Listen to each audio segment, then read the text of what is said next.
La population souffre d'insuffisance veineuse, mais le traitement thermal ne s'adresse qu'aux formes sévères. Les formes sévères, ça représente quand même 2,5 millions de personnes en France.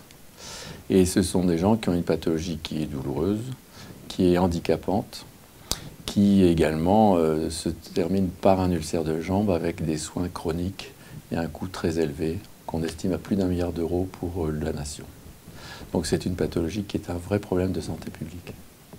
On a un traitement qui est centré sur une pathologie et l'effet est quand même global, mais c'est certainement lié à l'effet du thermaline qui ne traite pas uniquement un organe, mais la personne entière.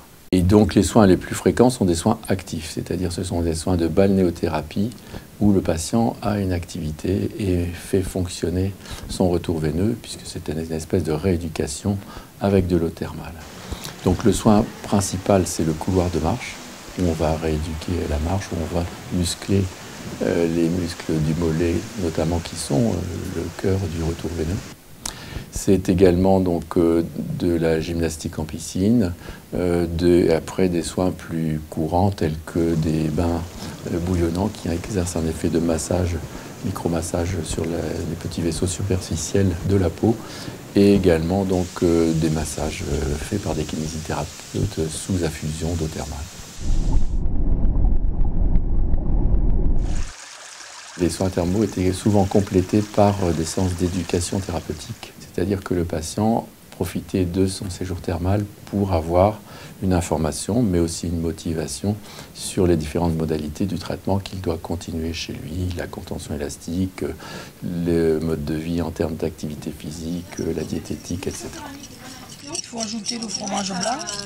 Cette étude a été faite pour vérifier l'efficacité du traitement thermal chez les patients qui ont une insuffisance veineuse chronique sévère.